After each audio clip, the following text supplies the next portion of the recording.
आज की स्टोरी बहुत ही अलग होने वाली है, क्योंकि आज की स्टोरी इतनी भयावह है, अगर आप कमजोर दिल के हो तो ये स्टोरी भूलकर भी मत देखना। एडल्ट स्टोरी है, बच्चे हो तो दूर हो जाना। कई बार आपने नोटिस करा होगा कि कई लोग शादी कर लेते हैं और शादियों के बाद उनकी ज़िंदगी बर्बाद हो जाती है, या कईयों की बहुत अच्छी हो जाती है। लेकिन आज की स्टोरी में जो शख्स है, वो इंसान जब एक लड़की से शादी करता है तो उसके घर में दुल्हन नहीं आती बल्कि कुछ और ही आ जाता है। और जब वो आती है तो फिर क्या तांडव मचाती है पूरे घर के अंदर। आज वो मंजर, वो मौत का मंजर, वो भयावह दृश्य, सब कुछ आपको बताने वाला हूँ। बस दिल थाम कर बैठिएगा, ये स्टोरी बहुत अलग होने वाली है। किसी का घर बर्बाद हो गया, सर्वस्व बर्बाद हो गया, जो आज मैं आपको बताऊँगा समझ में आएगा कि क्यों सावधानियाँ बरतनी चाहिए शादी वगैरह करने से पहले। देखिए, ये बात जो है ये है कानपुर के आसपास एक देहात लगता है, नाम नहीं बताऊंगा आपको। वहाँ का एक शख्स है। दरअसल गांव के अंदर एक प्रथा होती है कि जब भी कोई बच्चा बड़ा हो रहा होता है, उसके अंदर मैच्योरिटी पहले ही आ जाती है। कई होते हैं जो लड़कपन में अपने जीवन को गुजार देते हैं, कईयों के ऊपर अपने परिवार का बोझ आ जाता है। तो ऐसे ही एक आर्यन नाम का लड़का है जिसके पिताजी मतलब उनकी डेथ हो गई थी, और मरने के बाद जो सारा जो कार्यभार है वो उस बच्चे के ऊपर आ गया। ये बच्चा मात्र 15 साल का था जब इसके पिताजी इस दुनिया को छोड़कर चले गए। इसकी अपनी एक बहन है जिसका नाम सुषमा है। इनकी अपनी एक माताजी है। सब परिवार ठीक ठाक है, बहुत ज़्यादा अव्वल दर्जे का भी नहीं है। यूँ कहें तो अपने रिश्तेदारों से हमेशा प्रताड़ित रहे हैं।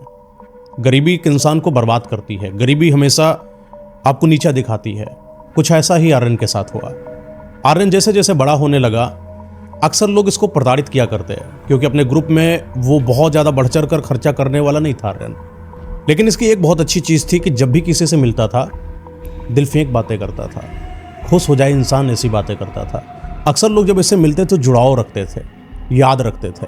लेकिन पता नहीं क्यों वो पैसे की कमी, वो गरीबी अक्सर बड़े रिश्तों को दरकिनार करने पर मजबूर कर देती है, गरीबी उसकी। आर्यन हमेशा प्रताड़ित रहता। आर्यन के दिमाग में आया कि यार पढ़ाई लिखाई तो चलती रहेगी, अगर अपना परिवार ही सही तरीके से पालन पोषण ना हो पाए तो जीवन जीने का मतलब क्या। आर्यन दिन प्रतिदिन पिताजी की मृत्यु के बाद मैच्योर होता चला जा रहा था। लोगों में उसकी बातें ऐसी हो रही थी कि यार ये बच्चा जो अभी है भले ही 18 साल का, लेकिन देखो ना इतनी अच्छी बातें करता है, लोगों को समझा देता है। कई लोग तो जलते थे, लेकिन कई लोग बड़ी तारीफें करते थे। तो इसके दिमाग में आया कि करा जाए तो करा जाए, क्या करा जाए। परिवार में इतना पैसा भी नहीं है, फिर अब बहन भी है, शादी भी करना है। 18 साल का लड़का एक बड़ी बहन की शादी की बात करे, बड़ी बात है, छोटी मोटी बात नहीं। बड़ी बहन की शादी जब 18 साल के बच्चे के ऊपर पड़ जाए, वो भी गांव का, जब ज़्यादा पैसा ना हो, शादी में अथाह पैसा लगता है, अच्छा खासा पैसा बर्बाद होता है। पैसा बेचारे ने इकट्ठा करा जैसे तैसे करके। कहीं किसी के यहाँ काम कर लिया करता था, कभी किसी के यहाँ रिपेयरिंग का काम कर लिया करता था। इनके यहाँ पर एक थोड़ी ही दुकान, नुक्कड़ पर एक दुकान थी जो ट्रैक्टर और ट्रक वगैरह बनाते थे, पंप वगैरह होता है, लोहे का काम है, बैरिंग वगैरह, उनकी दुकानें थी। तो वहाँ पर काम मांगने के लिए गया, तो वहाँ पर छोटा मोटा काम मिला। धीरे धीरे अपना कार्य बहुत अच्छी तरीके से करता गया, और जो जैसा भी बन पाया, ये लगभग 2 साल के अंदर इतना पैसा इसने इकट्ठा कर रखा था कि अपनी बड़ी बहन की शादी कर दे। बड़ी बहन बहुत ही सुशील थी, लोगों से ज़्यादा मिलनसार रहती नहीं थी, और रिश्ते भी कई बार आपको गरीबी की वजह से नज़रअंदाज कर देते हैं, अच्छे रिश्ते हो। लड़की सुशील थी, बढ़िया थी, घर बार संभालती थी, पारिवारिक लड़की थी सुषमा। लेकिन अब वही है कि आपके पास पैसा नहीं है तो आप लोगों के लिए कर नहीं पाते हो, तो लोग आपको इज्जत देते नहीं। जैसे तैसे आर्यन ने एक रिश्ता खोजा और रिश्ते की बात माँ को बताई। माँ से बड़ी बहन तक आई और बातें सब डन होती हैं, शादी वगैरह सब कुछ कराई जाती है। पैसा वगैरह जैसे बहुत धूमधाम तो नहीं, लेकिन शादी एक सुचारू रूप से जैसे हो सकती है गांव परिवार में, टेंट वगैरह, कनात वगैरह लगा के टेंट हाउस से लेकर शादी इसने संपन्न कराई। बड़ी बहन की शादी हो जाती है। अब इसने सोचा कि अब ज़्यादा बोझ नहीं बचा अपने ऊपर, बड़ी बहन की शादी हो ही चुकी है, अब बस अपने माँ को देखना है। जीजा के साथ संबंध वैसे ही थे, साला जीजा वाला, बहुत ज़्यादा गहरे संबंध नहीं थे। और उनका भी गहरा संबंध इसलिए नहीं था कि पता नहीं क्यों साला कभी आके पैसा ना मांग दे, थोड़ा उनके अंदर फीलिंग थी जीजा के अंदर, ऐसा उसको अनुभव होता था। तो अक्सर जब भी ससुराल जाया करता था दीदी के, तो गया 2-3 घंटे रुका, दीदी नमस्ते, जा रहा हूँ। उसको अपनी इज्जत बड़ी प्यारी थी। गाँव के लड़कों को सेल्फ रिस्पेक्ट बड़ी प्यारी होती है, आप उनको नीचा नहीं दबा सकते हो, ऐसा आर्यन था। बड़ा होता है तो सोचता है कि अब क्या करें। वहाँ काम कर ही रहा था नुक्कड़ वाली दुकान पर। काम करते करते अपने काम को लेकर ये बड़ा दृढ़ निश्चय, कर्मठी और जुझारू लड़का था। बहुत मेहनत करता। जब भी किसी का ट्रैक्टर सही करता या कोई बेरिंग वगैरह निकालना होता तो मालिक सबसे पहले आर्यन को बुलाता है। भले ही वो 21 साल का लड़का, जो ज़्यादा मजबूत तो नहीं था शारीरिक तौर पे अगर बात करें, हल्का सा पतला था, लेकिन उसी से ज़्यादा काम करा लिया करते थे। मालिक लोग भी उसके ऊपर प्रताड़ना करते थे, पैसा कम काम ज़्यादा। तो इस तरीके से आर्यन काम करता गया और कब तक वो मालिक की ये जो बेइज्जती है, ये इधर आ, ये कर, तू कर नहीं रहा है, भाग जाए यहाँ से, जॉब छोड़ दे, उल्टा सीधा की हरकतें, तो आर्यन भी परेशान हो गया। तो उसने सोचा, मन बना लिया अपनी दुकान डालेंगे, अब अपना करेंगे, बहुत हो गया। एक तरीका होता है इज्जत देने का, बस जब इज्जत से ही रुपया ना मिले तो हलक के नीचे नहीं जाता है। आर्यन जब भी रात में आता, मेहनत से थका हारा, माँ उसके लिए थाली लगाती, खाना लगाती, और माँ उसके वो सूखी हुई सी आंखें, वो भरी भरी सी आंखें देखकर हमेशा अपने उस जीवन को कोसती रहती, पता नहीं किस कोख में मैंने अपने बेटे को जन्म दे दिया, इससे अच्छा तो मेरा बेटा ना ही होता। जैसे उसके बाप चले गए वैसे ये भी ख़त्म हो जाता भ्रूण, वही गर्भपात के समय ही उनके मन में था कि मैंने बच्चे को क्यों पैदा किया जब पाल पोस नहीं पाई। लेकिन अक्सर वो अपने बच्चे की तारीफ़ करा करती थी, डिमोटिवेट ना हो बच्चा, कभी कमज़ोर महसूस ना करे, मनोबल कभी कमज़ोर ना हो। हमेशा समझाती थी कि बेटा भगवान है, सब भगवान देखते हैं, सब सही होगा, एक ना एक दिन तुम्हारा भी समय आएगा। तो एक दिन आया आर्यन, धीरे धीरे 22 साल का हो गया। एक दिन माँ से बोलता है कि माँ मैं सोचता हूँ कि अपना काम डाल लूँ। तो माँ बोलती क्यों बेटा, वहाँ पर नहीं हो पा रहा है, इतना तो पैसा भी नहीं अपने पास। तो आर्यन बोलता मैंने फला हमारे दोस्त हैं, मैंने उनसे बात कर रही है, और जिनके यहाँ मैं काम करता था वो मुझसे बड़े खुश तो नहीं थे, लेकिन एक आदमी था जिनका मैंने काम किया है पुराने समय से, वो हमारे संपर्क में रहे, वो बड़े खुश हैं मुझसे। तो उन्होंने बोला है कि अपने यहाँ पर कई सारी दुकानें बनाई है, तो किनारे वाली दुकान वो हमको दे देंगे सस्ते किराए पर, तो वहाँ पर ही ये पंपिंग का काम वहाँ पर हम डाल लेंगे और अच्छे से थोड़ा करके देखते हैं, अपने रिस्क लेकर देखते हैं। तो माँ बोलती कि बेटे का कहीं मनोबल, मन में सोचती मनोबल कहीं डाउन ना हो, चलो हाँ ठीक बेटा करके देखो, क्या पता भगवान की कृपा हो। सुबह सुबह उठी तो बोले कि बेटा आज काम करने का दिन है, दुकान पे नया सामान डालने वाले हो, थोड़ी ही दूर पर शिवालय है, चले चलो शिव मंदिर में दर्शन कर लो चल के, इसी बहाने अपने घर में एक नया रोजगार आया है, एक नया उत्थान होगा, भगवान जी को प्रसाद जो हम लोग चढ़ाएंगे उसका जब पाएंगे और व्यापार में चढ़ावा लगाएंगे तो जरूर कहीं ना कहीं से सफल होंगे, क्या पता भगवान जी की कृपा ऐसे ही आ जाए। तो आर्यन और माँ तैयार होकर शिवालय जाते हैं, पूजा करी, आराधना करी, जल अर्पित किया, जो भी सब अपना भगवान की जो नित्य क्रिया होती है करने के बाद आते हैं। एक नारियल लेकर आता है, अपनी दुकान के आगे फोड़ता है, दुकान को खोलता है, बढ़िया शटर में फूल माला लगाता है, बंधन माला लगाता है, सब चालू कर देता काम। ये 22 साल का लड़का जिसने अपने दम पर, खुद के दम पर दुकान खोली।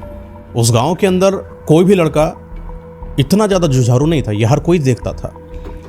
ये लड़का काम करता गया, उम्र भी बढ़ती गई, 25 साल हो गया, धीरे धीरे 26 साल हो गया। इधर इनकी जो बड़ी बहन सुषमा थी उनकी भी बेटी हो गई, धीरे धीरे एक और बेटा हो गया, और ये जो परिवार है धीरे धीरे चलने लगा, और इसकी दुकान भी दिन प्रतिदिन चलने लगी। इनका जो नुक्कड़ वाला मालिक था उससे तो कहीं ज़्यादा कस्टमर इसके पास आया करते थे। समय व्यतीत हुआ, कारोबार अच्छा हुआ, एक दुकान के बाद बगल वाली दुकान भी किराए पर ले ली, धीरे धीरे उसने अपनी वाली दुकान को भी अपने नाम करा लिया। इस तरीके से परिवार के अंदर जो आर्थिक संकट था उसको कहीं ना कहीं दूर किया आर्यन ने, और अपनी माँ के लिए कपड़े लेकर आना, जेवर लेके आना, एक तरीके से छोटी मोटी एक बाइक थी, ये बात वही 2015-14 के आसपास की है, बाइक छोटी मोटी लेकर आया। अच्छा लगता है परिवार के अंदर जब पहली छोटी सी बाइक हो और माँ खुश हो, एक थाली सजाए आरती, और आरती कर रही हो बाइक की, और बेटे को शाबाशी दे रही हो उसकी उपलब्धियों पर, एक अलग ही मंजर होता परिवार का। वो वही समझ सकता जिस इंसान ने कभी परिवार के अंदर ऐसी स्थितियों को देखा हो। तो आर्यन धीरे धीरे माँ से बोलता है कि माँ जो अब तो बहुत कुछ अच्छा हो चुका है, अब अपने को किसी से घबराने की ज़रूरत नहीं माँ, ना ही किसी के पास भीख मांगने की ज़रूरत है। जिन रिश्तेदारों के पास आप जाती हैं संबंध बनाने के लिए मत बनाइए, जो अपना होगा वो आएगा, जो नहीं होगा नहीं आएगा।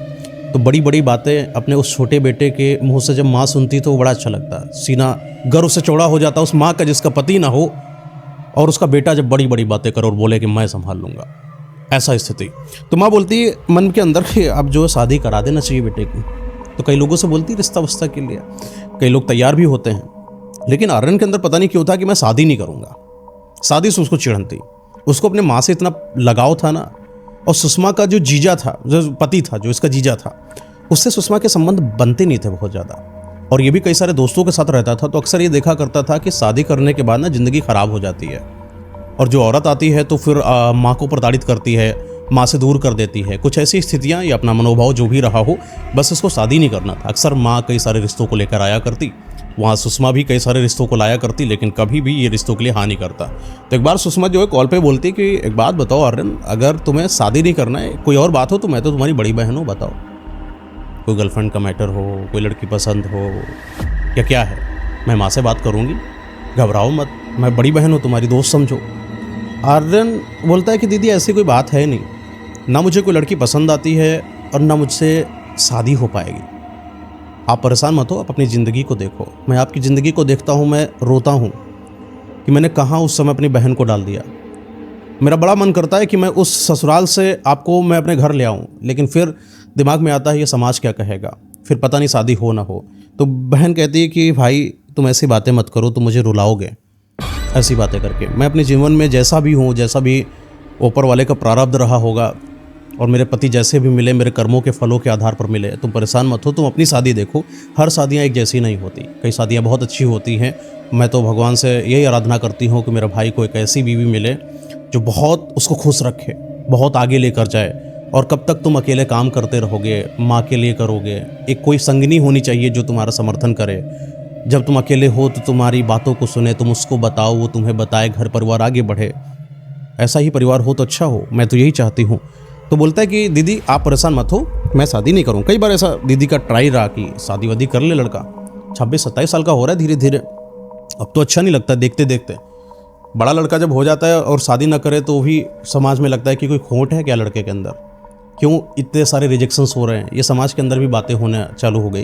तो इसने बोला, एक दिन की बात है, बोला क्या, एक दिन की बात ही मैं आपको वारदात बताता हूँ, थोड़ा सा अजीब सा है। इनकी जो बहन है सुषमा, फ़ोन करती है माँ को, मम्मी मेरे पास एक तरीका है, मैं आपको बताऊँ। बोली क्या? कुछ वेबसाइट्स हैं शादी जिस पे कराई जाती है, वहाँ पर मैंने कई लड़कियों के प्रोफाइल को देखा है और बहुत सारी ऐसी लड़कियाँ हैं जो शादी करना चाहती हैं लड़कों से, और मैंने अपने आर्यन की भी वहाँ पर प्रोफाइल सेट करके डाली थी और कई सारे मैच भी हुए हैं। अगर आप कहें तो आर्यन से बात किया जाए। तो माँ और दीदी जो बिटिया होती है और जो भाई होता है, अब तो ज़माना बदल गया है, एक दूसरे से बात कर लेते। पहले का ज़माना ऐसा था ना कि आप अपनी बहन से बात करने में शर्माते हो, ऐसी गर्लफ्रेंड बॉयफ्रेंड की, और माँ के सामने ऐसी बात कर दो तो ऐसा लगता है जैसे पहाड़ टूट गया हो। एक ऐसा लड़का जो माँ के सामने कभी लड़की की बातें नहीं कर सकता, और माँ के अंदर भी इतनी मर्यादा, देखो कितना प्यारा परिवार रहा होगा, माँ के अंदर भी इतनी मर्यादा, अपने बेटे से कभी सीधा नहीं कह पाई कि बेटा शादी करना है, तुमको लड़की पसंद, ऐसा कुछ नहीं, सब दबे लफ्ज़ों में हर बात है। तो सुषमा से बोलती हैं कि भैया देखो, कहने को तो मैं बहुत, मेरा मन है कि शादी हो जाए, मानता कहाँ है, कितने रिश्ते लाए, हमेशा रिजेक्ट कर देता है, मना कर देता है। कर लो, ट्राई करके देख लो, अगर मान जाए तो अच्छी बात है। सुषमा बोलती है कि काम करो मम्मी, मैं घर आ रही हूँ। तो बोली बेटिया इतनी जल्दी? हाँ, क्योंकि मुझे कई सारी जो प्रोफाइल से मैच हुई हैं और मैं आती हूँ और आर्यन से बात किया जाएगा इस बारे में कि अब तक शादी हो जाए, अच्छी बात है, घर में रौनक बढ़ेगी। तो माँ भी बोलती ठीक है बेटा आ जाओ। अब क्या हुआ, अगले दिन की बात, ये बात अभी जो है माँ ने आर्यन को जिक्र नहीं करा, रात में जब आता है सब दुकान उकान बंद करके। तो अगले ही दिन दोपहर का समय था, बस से ऑटो टैक्सी पकड़कर सुषमा घर आती है। माँ जैसे ही सुषमा को देखती है बड़ा खुश हो जाती है। अपनी बिटिया को जब माँ देखे बड़े दिनों के बाद, तो उसके अंदर की जो खुशी होती है वो अलग ही लेवल की होती है। बड़ी खुश सुषमा के साथ, लाओ बिटिया बैग लाओ, रख दो, यहाँ रख दो, यहाँ पर बैठो बैठो बैठो, पानी पियो, थक गई होगी इतनी देर से। सुषमा बोलती माँ परेशान मत हो, बस बैठो, आर्यन को आने दो, आज बात करेंगे। तो माँ बोलती बात करता कहाँ है, मना ही करता है, आज भी मना ना कर दे कहीं। तो बोली ठीक है एक बार ट्राई करते हैं, क्या दिक्कत है। धीरे धीरे शाम हो गई, रात हो गई, 10 बज गया, 11 बज गया, बड़ी लेट हो गया, आर्यन घर नहीं आया। तो फ़ोन करा गया आर्यन को, कहाँ हो, इतना समय हो गया अभी तक, घर रहो। तो आर्यन फ़ोन करके बोलता है कि अभी थोड़ा सा कस्टमर्स हैं, यहाँ पर काम कर रहा था, मैं आ रहा हूँ। ये बात माँ ने फ़ोन किया था, माँ ने अभी जिक्र नहीं करा सुषमा का। वो आर्यन थका हारा पूरे दिन का, बहुत काम करने के बाद, वो लोहा चलाने के बाद, हथौड़ा चलाने के बाद इंसान एकदम चकनाचूर सा हो जाता है। और जब घर आया थका हारा, एकदम बोझिल सी आँखें, शक्ल पर कोई तेज नहीं, सिर्फ जैसे बहुत थका हारा, बस नींद का व्याकुल हो, बस बेड मिल जाए तो सो जाए। आर्यन जैसे ही घर के अंदर आता है, तुरंत माँ बोलती है कि बेटा कोई आया है। जैसे ही सामने देखा आर्यन ने, सुषमा खड़ी है, एकदम से खुश हो, दीदी दीदी दीदी आप यहाँ, बताया भी नहीं। सुषमा बोलती कुछ नहीं, बताना क्या भैया, मैं आई हुई थी, मैंने सोचा कि सरप्राइज़ दूंगी आपको। आर्यन बड़ा खुश हो गया। आज का वो दिन जो बड़े दिनों के बाद उसकी दीदी इसके घर आई, वो थकान, वो भारी भारी सी आंखें, वो पूरे दिन की मेहनत सब भूल गया। अपने बहन का इतना प्यार, बहुत खुश हुआ। संस्कार देखो, तुरंत दौड़कर पैर छुआ अपनी दीदी के। पैर छूने के बाद दोनों साथ में बैठते हैं। तो माँ बोलती है बेटा तुम लोग बैठ जाओ, थके हारे हो गए, और तुम्हारी बहन भी आई है, तब से खाना वाना भी नहीं खाई है, बताओ तुम्हारे इंतजार में। बहन कहती है कि आर्यन जब से मैं जो है इंतजार कर रही हूँ तुम्हारा कि तुम आओ तो साथ में बैठकर कुछ बातें करते हैं। एक बात बताओ, कैसे हो तुम, सब छोड़ो, तुम कैसे हो, क्या कर रहे हो आजकल। थकान उकान के बारे में कुछ बात करती, कारोबार के बारे में बात करती, कैसा क्या कार्यक्रम। तो बहन भाई की जो नॉर्मल बातें होती वो सब हो रही थी, उसमें माँ भी शामिल थी। थोड़ी देर के बाद माँ जो है किचन जाती हैं और आधे घंटे के बाद आती हुई हैं कि खाना बन चुका है, तुम सब लोग बैठ जाओ। चटाई बिछाती हैं ज़मीन पे, तुम सब लोग बैठो, थाली लगाते हैं। थाली लगाई गई दोनों के लिए, खुद माँ ने भी अपने लिए थाली लगाई और सब ने बैठकर खाना चालू किया। अब किसी के अंदर हिम्मत नहीं है, बहन के अंदर, माँ के अंदर, कि आर्यन से बात पूछे कि बेटा भैया शादी का करना चाहते हो, कुछ है हमारे पास लड़की वड़की की प्रोफाइल, अगर चाहो तो कर ले। मन में था। तो माँ कभी बहन को ठुसियाती, तुम कहो, तो कभी बहन माँ को ठुसियाती है, तुम मैं क्या, आप ही कहिए ना। बड़ी कोई कह नहीं रहा था। माँ ने तेज आंखें घुरूज के अपनी बिटिया को, सुषमा को, पूछो। तो बहन बोलती भैया एक बात कहूँ। बोला क्या। कब तक अकेले काम करोगे, ले आओ, और कब तक यूँ मना करोगे हर किसी को। शादी कर लो, मैं भी देखना चाहती हूँ कि शादी वादी हो जाए अपने भाई की, एक अच्छी खुशहाल ज़िंदगी को तो मैं भी देखूँ कि मेरा भाई कैसा रहता है, परिवार कैसा होता है। तो आर्यन बोलता तुम पागल जैसी हरकतें मत किया करो, अक्सर आती हो बस शादी शादी शादी किया करो, तुम नहीं करना मुझको शादी वगैरह। तो बोलते अच्छा कोई बात नहीं, तुम शादी मत करो, ये प्रोफाइल है, कुछ ऐसी वेबसाइट्स होती हैं जहाँ पर शादी वगैरह अगर कोई करना चाहता है लड़का लड़की तो मैच होता है, और मैं लड़कियों को दिखाऊंगी बस तुम्हें, अगर तुम्हें ना पसंद तो मना कर देना, क्या दिक्कत है, तुम देख तो लो लड़की। आर्यन पहले तो मना करता बहुत बार, मैं नहीं देखूँ, मैं पहले शर्माता है, ऐसा थोड़ी ना है, ऐसा तो, लेकिन फिर वो मान जाता है, चलो ठीक है। तो मोबाइल निकालती है और एक फ़ोटो निकालती है जिसमें एक नाम लड़की है, अलका चौधरी, उसकी फ़ोटो दिखाती, बोलती कि ये जो है नर्स है, बहुत अच्छी लड़की है, सुशील है, काम भी करती है, और तुम्हारी प्रोफाइल को इसने लाइक भी करा है, तो अगर बोलो तो इससे बात करें। आर्यन के मन में था कि ज़्यादा बवाल नहीं करेंगे, अक्सर वो मना ही कर दिया करता था, इसकी वजह से इनके घर में मायूसी छा जाया करती थी, माँ उदास हो जाया करती थी। तो उसका मन नहीं था कि घर वाले कोई उदास हो जाए, या उसके दिमाग में बस इतना था कि सबको मना कर देंगे कोई ना कोई कमी निकाल के। तो बोलता है कि नर्स है तो नर्स से शादी नहीं करूँगा। फिर वो कोई और प्रोफाइल दिखाती हैं, ये टीचर है, इससे शादी कर लो, इसका नाम कुछ बोला होगा अपना कुछ, तो वो बोलता है कि नहीं इससे भी शादी नहीं करना है, ये बड़ी है, ये 4 साल बड़ी लग रही है। माँ बार बार देखती हर बार में हर प्रोफाइल को, बढ़िया तो लग रही लड़की, कर लो, बढ़िया तो लग रही, कर लो। अब धीरे धीरे 5, 6, 7, 8, 9 तक की प्रोफाइल दिखा डाला सुषमा ने आर्यन को। आर्यन हर बार में कोई ना कोई कमी निकाल के उसको मना कर दिया जा रहा था। सुषमा समझ गई कि आर्यन इसका करने का मूड नहीं है, ये सिर्फ बैठा हुआ है, नाटक बना रहा है, बस हाँ में हाँ कर रहा है, करेगा नहीं, मना कर देगा। सुषमा बड़ी तेज़ से गुस्सा हुई। आर्यन एक बात बताओ, ये आखिरी प्रोफाइल बची है, अगर देखो तो देखो, समय मत बर्बाद करो, नहीं करना मत करो, आज के बाद मैं आऊँगी भी नहीं यहाँ पर, और ना मैं कभी दिखाऊँगी। शादी करो और चाहे ना करो। माँ जी अब आगे से मुझे कभी कहते हुए सुनाई नहीं पड़ेगा आपको कि शादी कर ले आर्यन, करे या ना करे, अब आखिरी प्रोफाइल है, देखो तो देखो, वरना जो मन हो वो करो। थोड़ा गुस्सा हो जाती है, आखिरी प्रोफाइल खोली जाती है। तो जैसे ही मोबाइल में वो आखिरी प्रोफाइल आती है, आर्यन की पता नहीं क्यों निगाहें उसी प्रोफाइल पर अटक कर रह गई। वो जो लड़की थी आर्यन को बड़ी भा गई, वो उसकी बड़ी बड़ी सी आँखें, वो उसकी प्यारी सी स्माइल, पता नहीं क्यों आर्यन को अपनी तरफ आकर्षित कर रही थी। सुषमा और उसकी माँ इस नज़ारे को बड़ी ध्यान से देख रहे थे कि आर्यन की आंखें तो अटक ही नहीं रही, हट ही नहीं रही वहाँ से, बार बार उसकी निगाहें सिर्फ वही उसी प्रोफाइल पर। तो सुषमा बोलती भैया कैसी लग रही है।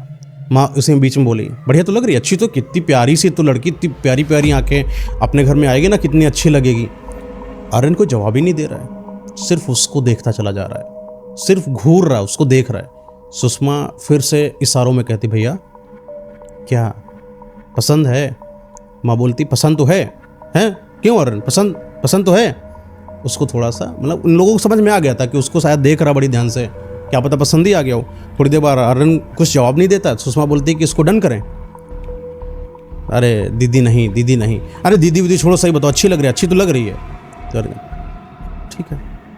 तो रिश्ता के लिए कहीं ना कहीं एक अनजानी सी, एक अनोखी सी, ना बोली गई एक हाँ सब लोगों के बीच में थी आज घर वालों के, यानी कुछ तो नया होने वाला था घर के अंदर। ये जो हाँ थी, ये जितना खुश माहौल को पैदा कर रही थी, इन लोगों को पता ही नहीं था कि ये मंजर कितना भयावह हो सकता है आने वाले समय में। जिस लड़की को इन्होंने दिखाया है, जिस लड़की पर आर्यन का दिल आया है, जिस लड़की को इन्होंने अपना घर समझ लिया है, सच में वो घर बनेगी भी कि नहीं, या घर को बर्बाद कर देगी, ये तो आगे का मंजर ही बताएगा। तो सुषमा बोलती है कि एक काम करते हैं, पता कर लेते हैं। ये जो लड़की है बहुत ही प्यारी लड़की है, विभा नाम है इस लड़की का, हाउस में ही रहती है। इसके जो पिताजी माताजी हैं वो ख़त्म हो गए हैं, अपने चाचा जी के यहाँ पर रहती है विभा। चलना पड़ेगा बात करने के लिए। यहाँ से 150 किलोमीटर दूरी पर एक गांव है, बहुत ही पिछड़ा सा उजड़ा सा गांव है, वहाँ पर रहने वाली थी। तो आर्यन बोलता है ठीक है, तो कब क्या करा जाए। तो 5 या 10 दिन के बाद प्लानिंग सेट करी जाती है। सुषमा विभा से बात करती है ऑन प्रोफाइल, और सब मैटर डन किया जाता है और दिन निर्धारित करा जाता है कि इस दिन आएंगे देखने के लिए। तो प्लान सबको सेट करा जाता है, फला डेट फला दिनांक चलना है। तो बस चलती थी गांव टू गांव, थोड़ी दूर पर बस है, स्टैंड है, वहाँ पर बस मिल जाती है, और जहाँ पर जाना है वहाँ पर भी बस मिल जाएगी। हालांकि बस जहाँ पर उतारेगी वहाँ से कुछ समय के लिए आपको टैक्सी वगैरह करना पड़ेगा। अब 2 पहिए से जा नहीं सकते, 3 लोग हैं, कहाँ जाएंगे। तो माँ, सुषमा और आर्यन बस करते हैं और निकल जाते हैं उस गांव के लिए। 100-150 किलोमीटर एक लंबा सफ़र होता है, और जब आप बस से जा रहे हो तो और ज़्यादा लंबा सफ़र है। धीरे धीरे ये गांव की तरफ बढ़ते जा रहे हैं, और आर्यन की बेचैनी उस लड़की को देखने के लिए और ज़्यादा बेकरार होती जा रही है। जैसे जैसे वो गांव किलोमीटर के हिसाब से नज़दीक आता जाता है, वैसे वैसे आर्यन की आँखें की जो पुतलियाँ हैं वो बड़ी होती जाती।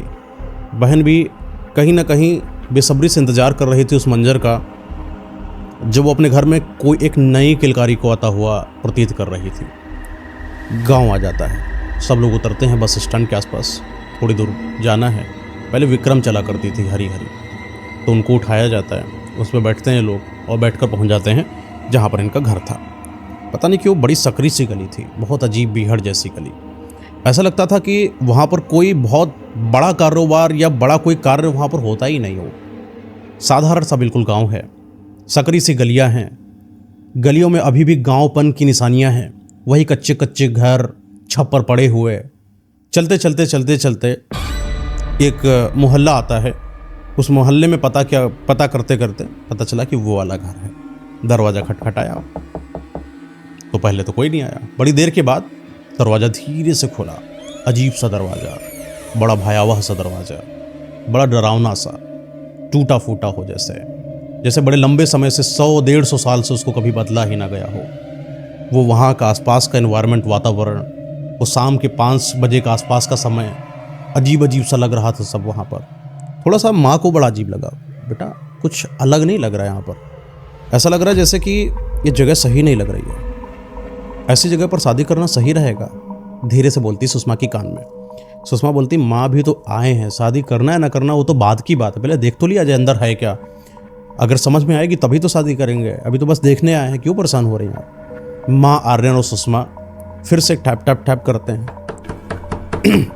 दरवाज़ा खुला, सामने एक महिला है, बड़ी ही अजीब सी महिला, न चेहरे पर मुस्कुराहट है, न कोई भाव है, सिर्फ खड़ी है। दरवाज़ा खोल दिया, थोड़ी देर के बाद खड़े हैं, और जैसे ही सुषमा ने बोला आप कौन, तब वो बोली मैं चाची विभा की। आओ आओ अंदर आओ, सब कोई बैठो बैठो। सामने खटिया पड़ी थी, सब लोग खटिया बैठे। थोड़ी देर के बाद खटिया पर ही, क्योंकि आजकल का ज़माना अलग है, सब टेबल वेबल लगी थी। अच्छा, वो गांव का इलाका था, टेबल तो होती नहीं थी पहले, सब खटिया पर ही सब सामान लगाया गया। चिप्स वगैरह वो जो होती हैं सब जो घर पे बनाई जाती हैं, दाल मोट, नमकीन, बिस्कुट, ये सब चीज़ें रख दी गई। और रखने के बाद सब लोग बैठ गए, कोई किसी से बातचीत नहीं कर रहा है। चाची थोड़ा सा बोली कैसे हैं आप लोग, आपने में कोई तकलीफ़ तो नहीं हुई, कोई दिक्कत तो नहीं हुई। माँ जी बोली भाई बहन बहुत दिक्कत, क्या बताएं, अब तो देखने आए, धीरे धीरे चलते बहुत लंबा है यहाँ पर आना ऐसे पैदल। तो बोली हाँ दीदी बड़ा है, दूर है, और यहाँ पर कोई वाहन भी नहीं चलता है, हम लोग भी कभी कभी थक जाते हैं। सब लोग ऐसे बातचीत कर रहे थे, जो भी आप देखने जाते हो, जो भी बातचीत होती है। थोड़ी देर के बाद एक दरवाज़ा खुलता है और दरवाजे में एक लड़की दिखाई पड़ती है, बढ़िया पिंक कलर का सूट पहनी, हल्का सा पल्लू डाले, हाथ में एक ट्रे, 3-4 कप जिसमें चाय है, लेकर धीरे धीरे धीरे धीरे आगे की तरफ बढ़ रही है। ये वो मंजर है जिसका आर्यन इंतजार कर रहा था। पहली बार जिसको उसने प्रोफाइल पर देखा था, जो इतनी खूबसूरत लग रही थी, वो जब अपनी नज़रों के सामने आई वो बेहद खूबसूरत लग रही थी। वो हल्का सा वो पल्लू, ये बड़ी बड़ी सी आँखें, ये प्यारी से होठ, और उसका वो जो स्किन है, वो जो कलर है, वो जो लड़की है, वो जो सुशील है, वो क्या है वो पता नहीं क्या है, वो कुछ तो अप्सरा है उसकी नज़र में आर्यन की। वो देखकर बहुत खुश हो रहा, मन ही मन। सुषमा भी देखती है, बड़ी प्यारी लगती है उसको। माँ भी बोलती है बहुत प्यारी लड़की है, बहुत अच्छी है। आती है, सबके पैर छूती है, दीदी के और उनकी माँ के पैर छूकर पहले तो सुषमा को बढ़ाती चाय, फिर माँ जी को, फिर आर्यन को चाय देती है, फिर अपनी चाची को चाय देती है, ट्रे वहीं पर रख देती है और बैठ जाती बगल में। बैठिए, कोई किसी से बातचीत नहीं कर रहा है, सब एकदम ऑकवर्ड सी सिचुएशन है। कौन पहले बात करे, कोई समझ ही नहीं आ रहा है। तो सुषमा ही सोचा कि क्या करें, हम ही पहले बोलें। सुषमा, विभा बड़ी अच्छी लग रही हो, चाय तो बड़ी अच्छी बनाई है, तुमने बनाई है क्या? तो विभा बोलती जी दीदी। तब तक आर्यन की माँ भी बोली, अरे वाह क्या चाय बनाई है, बहुत बहुत अच्छी लग रही है। और बिटिया क्या क्या बनाना आता है खाने में? अब महिलाओं के पास और तो क्या ही शब्द होते हैं, क्या खाना बनाना आता? बिटिया कितनी पढ़ी हो, क्या करती हो, कहाँ जाती हो, और कौन कौन है, ये सब बातें चीज़ें होती हैं जो माँ देखने आती हैं। चाची इनकी बोलती हैं कि बहन अब क्या बताएं, बड़ी दुखद समाचार रहा। बिटिया बड़ी छोटी थी विभा, माँ बाप छोड़कर चले गए इस दुनिया को, बहुत प्यारे लोग थे। विभा अक्सर अपने माँ बाप की यादों में रोया करती है, बहुत शांत रहती है, किसी से ना बातचीत करती, सिर्फ अपने में रहती है। सुषमा बोलती कि कुछ तो बोलती है, मतलब कुछ भी नहीं बोलती है, इतना शांत बैठी बड़ी देर से, 1-1.5 घंटे हो गया बात करते करते। कुछ तो बोलो विभा, क्या बात है, कैसे लगे हम लोग तुम्हें? ठीक है, तो हर चीज़ का जवाब वो या तो ऐसे करती या तो ना में, हर चीज़ लगभग वो हाँ ही कर रही थी, मतलब हाँ ही कर रही थी हर चीज़ में।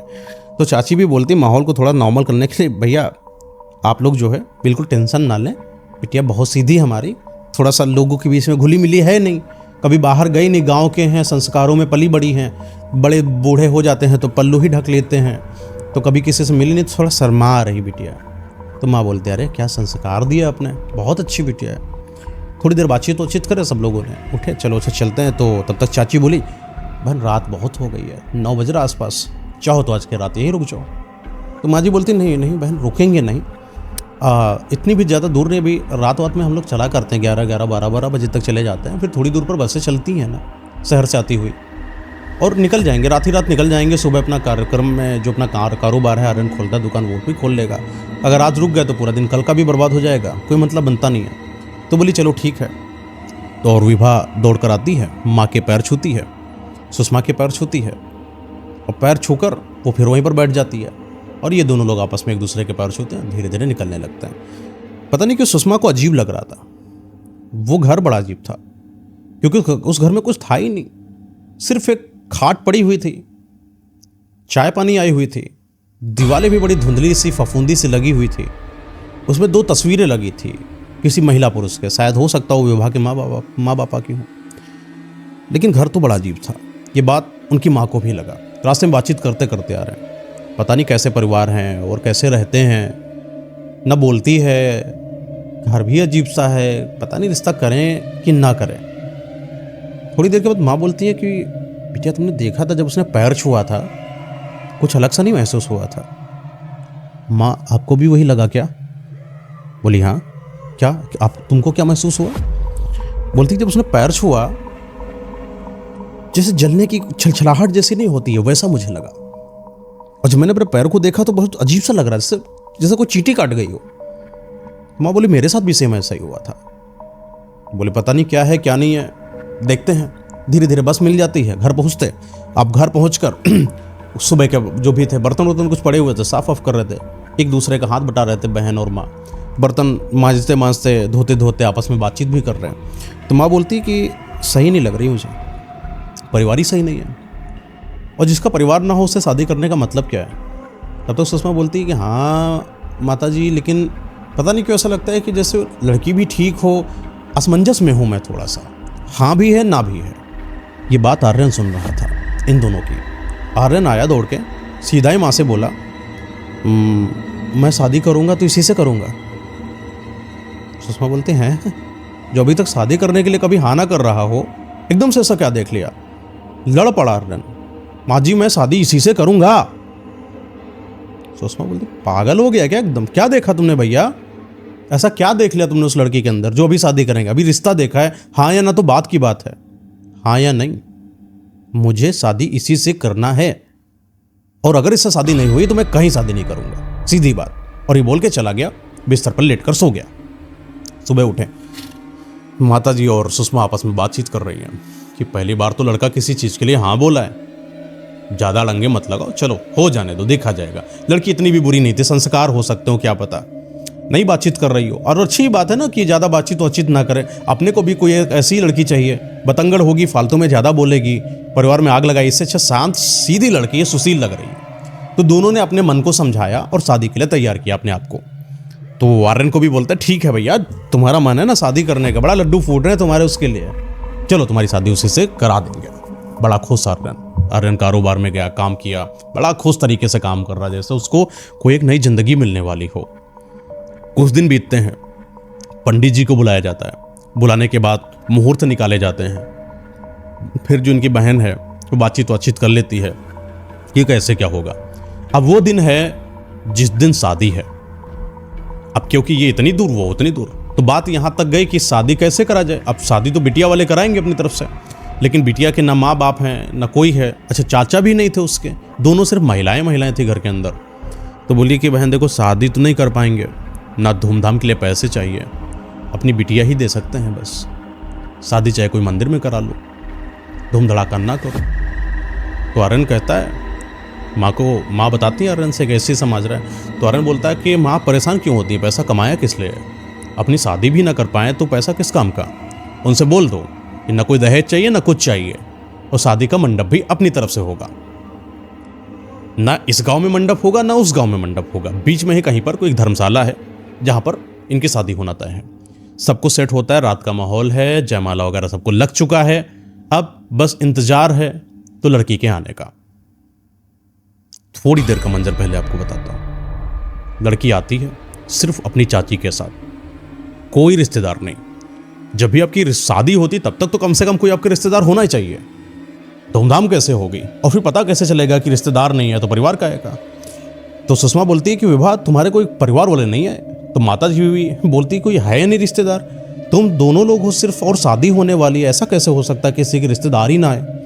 तब तक उनकी चाची बोलती है कि मैं आपको क्या बताऊं, पता नहीं आप लोगों को कैसा लगेगा, पर रिश्तेदारों से हम लोगों को बनती ही नहीं है।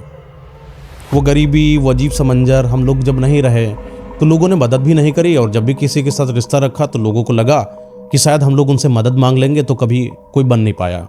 जो बने रिश्ते थे वो भी बिगड़ गए समय के साथ। ये बात उनकी माँ को बड़ी हिट कर गई। माँ को वो सारे मंजर याद आने लगे जब वो गरीब थे, जब उनके पास पैसा नहीं था, किस तरीके से उनके रिश्तेदारों ने उनको नीचा दिखाया था।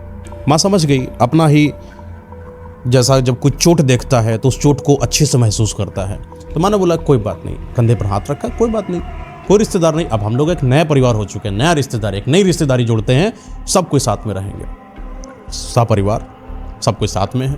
कुछ और रिश्तेदार फलाने वलाने दोस्त वगैरह सब आर्यन के आए हुए थे।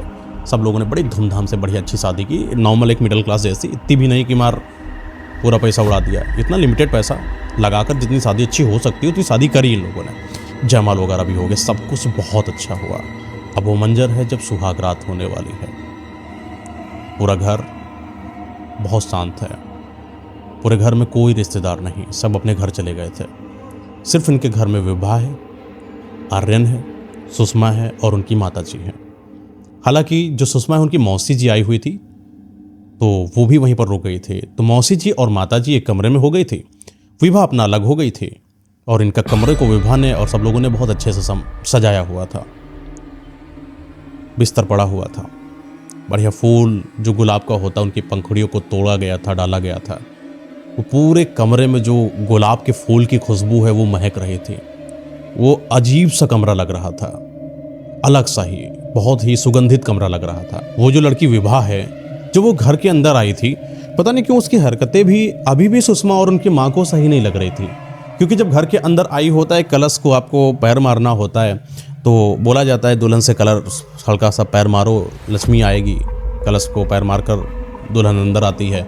जब ये सारी प्रक्रियाएं जो विधि विधान होते हैं, जब सब कर रहे थे, तो विभा सब बड़ी जल्दबाजी में कर रही थी, जैसे उसको किसी चीज़ की जल्दी हो। फटाक से कलश पे पैर मारा, लोटा उधर को चला गया और दौड़ती दौड़ती मतलब तेज चलने की वजह से आंगन तक आ गई। सब पीछे पीछे हैं और अपना आंगन में आ गई। तो ये बात थोड़ी अजीब सी लगी।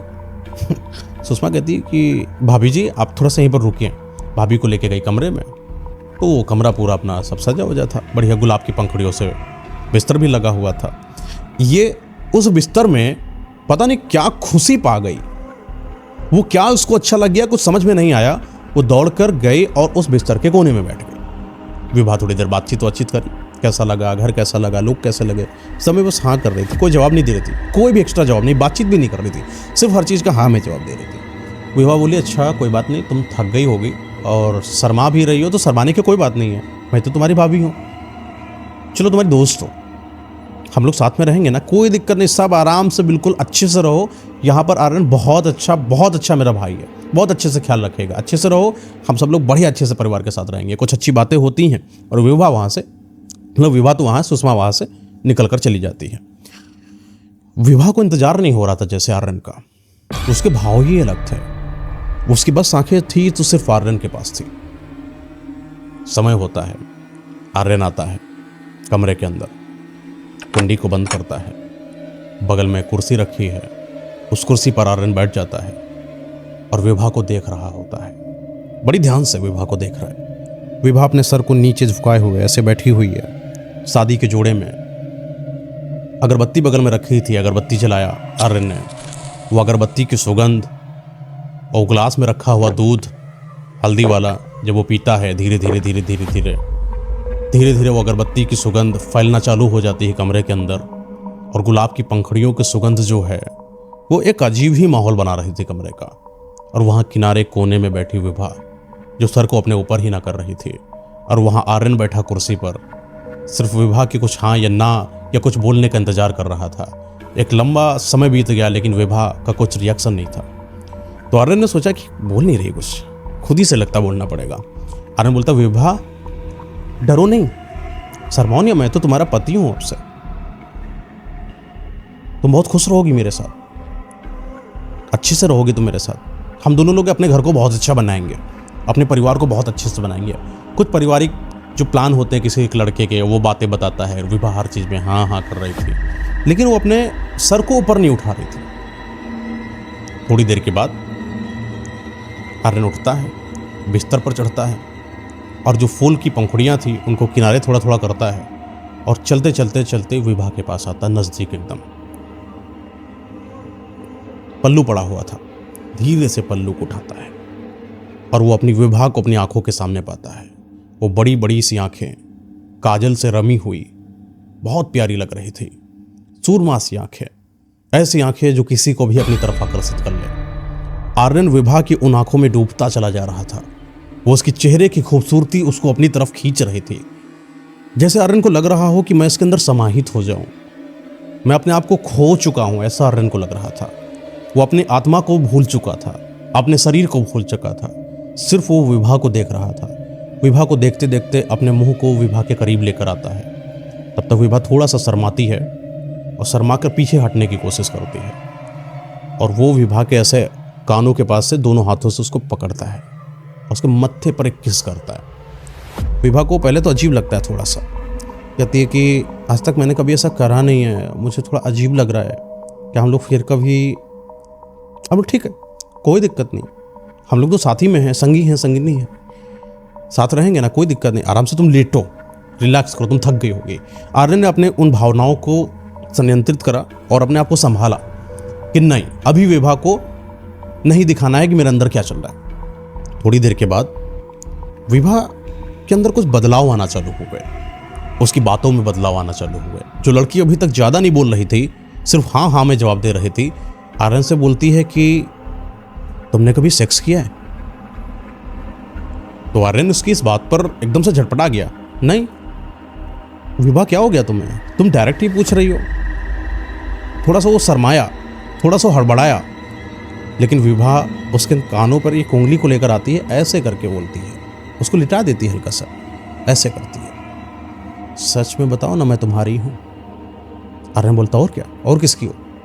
सच में बताओ तुम मेरे साथ रहोगे ना हमेशा। उसके ऐसे ऐसे बालों को धीरे धीरे संभाल रही थी, कभी कान के पास, कभी गर्दन के पास। वो बदलता हुआ स्वरूप विभा का पता नहीं क्यों आर्यन को बड़ा आकर्षित कर रहा था। जो लड़का आर्यन अभी ये सोच रहा था, भले उसकी सुहागरात थी, एक लड़के की सुहागरात में संभोग ना हो, ऐसा हो सकता है क्या?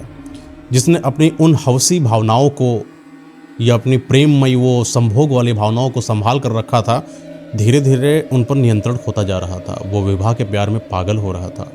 वो विभा के शरीर की आती हुई खुशबू उसको अपनी तरफ खींच रही थी। जितना बार बार वो विभा उसके करीब आती, वो उसको बहुत रोमांचक लग रही थी।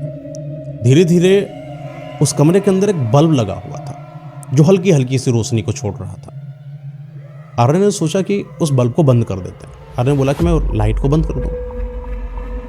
तो विभा बोलती, नहीं, हम लोग आज बिस्तर में हल्की सी रोशनी के साथ रहेंगे, ठीक है?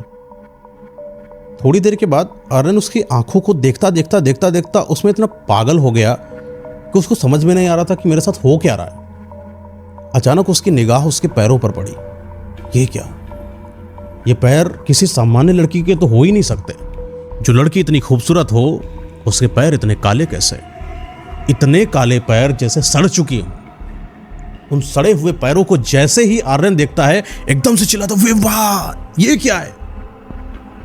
विभा को समझ में आ गया इसने कुछ देख लिया। बोलती, क्या देखा तुमने? तुम्हारे पैर? क्या पैर? उसने अपने पैरों को समेट कर, जैसे वो आर्यन को दिखाना नहीं चाह रही, वैसे कोने में करने की कोशिश करती है। लेकिन फिर आर्यन जो है दौड़कर उसके पैरों की तरफ जाता है और उसके पैरों को देखता, उसके पैर जैसे अजले से हो गए हों, एकदम से उसमें गंध आ रही हो। अभी तक जो कमरा सुगंधित था, जो अगरबत्ती की सुगंध से और गुलाब के फूल से जो महक रहा था, वो अचानक दुर्गंध में बदलता हुआ दिखाई पड़ रहा था। ये रूप आर्यन जो विभा का देख रहा था, वो एकदम से अपने आपे को खो चुका था। उसको समझ में नहीं आ रहा था कि अचानक हुआ क्या। विभा भी समझ गई कि शायद ये कुछ जान गया है। पता नहीं क्यों विभा अब बदल रही थी। विभा के बात करने का तरीका अजीब सा हो गया था। पैरों की तरफ बैठा हुआ आर्यन और विभा अपने पैरों को एकदम से खींचती है और एकदम से झपट्टा मारती, जैसे कुछ जंगली जानवर किसी एक इंसान के ऊपर मारता है, वैसे झपट्टा मारते उसके कान की तरफ बुद बुद बुद कुछ अजीब सी आवाज में, बड़ी 2-3-4 आवाजों में कुछ कुछ कुछ कुछ कुछ कुछ कुछ कुछ करती है और मंत्रों को बोलना चालू करती है। ये क्या हो रहा था पता नहीं, इस घर के अंदर कुछ तो अलग था। आर्यन को कुछ समझ में नहीं आ रहा था। जैसे आर्यन को कुछ अजीब लगने लगा, जैसे वो कमरा एकदम धुंधला सा लगने लगा। ऐसा लगने लगा कि उस कमरे में कुछ तो गलत होने वाला है। उसको लग गया था कि ये जो लड़की मेरे घर में आई है, ये कोई लड़की नहीं, एक डायन है, एक आत्मा है। उसका वो खूबसूरत सा चेहरा एकदम से दुर्गंध में बदलने लगा। उसकी आंखें एकदम सफ़ेद होने लगी। सोच कर देखो, एक कमरे के अंदर एक आदमी हो और उसके साथ उसकी महिला हो, जिस पर उसने अपने दिल को गंवा दिया हो, और उसकी आंखों के सामने एक ऐसा मंजर है जो कभी उसने सपने में न सोचा हो। वो उसकी दुल्हन नहीं, कोई प्रेतात्मा थी। वो बार बार उसके कान में कुछ बोल रही थी। वो अंदर से आती हुई दुर्गंध, जो उसको पहले अभी बहुत अच्छी लग रही थी सुगंध, वो एकदम से दुर्गंध में बदलती जा रही थी। आर्यन को उसने लिटा दिया बिस्तर पर, खुद ही से उसके कपड़ों को उतार। आर्यन ये सारी चीज़ों को अपनी आंखों से देख रहा था, लेकिन पता नहीं उसने कान में ऐसा क्या फुसफुसा दिया कि जैसे आर्यन उसके वश में हो गया हो। वो कुछ अपने हाथ पैर को हिला डुला नहीं पा रहा था। बड़ा मन था आर्यन का कि अपने हाथों से उसको धक्का देकर नीचे गिराए, लेकिन ऐसा हो नहीं पा रहा था। वो बार बार अपने आप को संभालता, अपने शरीर पर कंट्रोल लेने की कोशिश करता, लेकिन उसको कुछ समझ में नहीं आया। धीरे धीरे विभा ने उसके सारे कपड़ों को उतार दिया और वो रात जैसे जैसे गहरी और काली होती जाती, वैसे वैसे उस कमरे का मंजर भी भयावह होता जाता। एकदम से उठी जैसे हवा की वेग से, और उठकर उसने तुरंत लाइट को बंद कर दिया। अभी तक जो लड़की बोल रही थी कि मुझे लाइट मर देखना है, लेकिन अब उसे घनघोर घुप अंधेरे में उससे देखना था। क्या करना था पता नहीं। आर्यन के सारे कपड़ों को उतारती है। आज वो रात, संभोग की रात, पता नहीं कैसी भयावह संभोग की रात बनती जा रही थी। वो लड़की जो अभी तक बड़ी खूबसूरत थी, एकदम से डायन में बदलकर यूँ कहें कि वो आर्यन के साथ शारीरिक संबंध बनाना चालू करती है, अव्यवस्थित तरीके से, बहुत ही गंदे तरीके से। आर्यन पागल हुआ जा रहा था। बीच बीच में उसको बड़ा अच्छा भी लग रहा था, लेकिन उसको कुछ समझ में नहीं आ रहा था, क्योंकि उसको कुछ अपने बॉडी पर कंट्रोल नहीं था। पूरी रात उसके शरीर के साथ खिलवाड़ करती रही वो डायन, और वो सिर्फ अपने आप को कमज़ोर महसूस कर पा रहा था। धीरे धीरे सुबह होती है। सुबह हुई, आर्यन की धीरे धीरे आंखें खोली, और आंखें खुलती हुई जब दिखाई पड़ी ना, उसको अपना शरीर बड़ा हल्का, बड़ा अजीब सा, बड़ा भारी सा, ऐसा लगा कि उसके अपने शरीर में कोई जान ही ना बची हो, जैसे उसके शरीर को किसी ने चूस लिया हो पूरा। उसको अंदर से ऐसा महसूस हुआ। पलट कर देखा तो बगल में विभा लेटी हुई थी। उसने ऐसे हाथ रखा और ऐसे पलटने की कोशिश करी तो देखा वो जो गंदी सी बदसूरत सी शक्ल थी वो पुनः विभा में परिवर्तित हो गई। प्यारी से स्माइल करती हुई विभा आर्यन से पूछती है, कैसी रही रात आर्यन? आवाज़ भारी थी उसकी, लेकिन स्माइल बहुत प्यारी थी। तो आर्यन कहता है कि क्या तुम्हें कुछ भी नहीं पता कि रात में क्या हुआ था? विभा कहती है कि पूरी रात जो तुमने मेरे साथ किया मुझे बड़ा अच्छा लगा। तुमने मुझे सेटिस्फाइड कर दिया, आज तुमने मुझे शांत कर दिया। जैसे मैं बहुत सालों से भूखी हूँ जिस चीज़ के लिए, जिस चीज़ की प्यास मेरे अंदर थी, आर्यन तुमने पूरे रात में वो प्यास बुझा दी मेरी। मुझे बहुत अच्छा लगा। तुम बहुत पावरफुल मर्द हो, बहुत अपने तरीके से बोलती है। तो आर्यन को कुछ समझ में नहीं आ रहा था। वो कंफ्यूज था कि रात में क्या हुआ और दिन में कैसा बदलाव है।